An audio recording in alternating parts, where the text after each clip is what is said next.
اور اپنی اولاد کو مفلسی کے خوف سے قتل نہ کرنا، کیونکہ ان کو اور تم کو ہم ہی رزق دیتے ہیں۔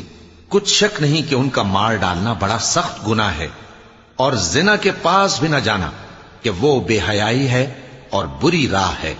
اور جس جاندار کا مارنا اللہ نے حرام کیا ہے اسے قتل نہ کرنا مگر جائز طور پر، یعنی بفتوائے شریعت۔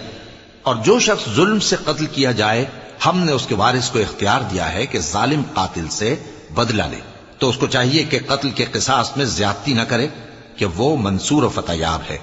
اور یتیم کے مال کے پاس بھی نہ پھٹکنا مگر ایسے طریق سے کہ بہت بہتر ہو، یہاں تک کہ وہ جوانی کو پہنچ جائے۔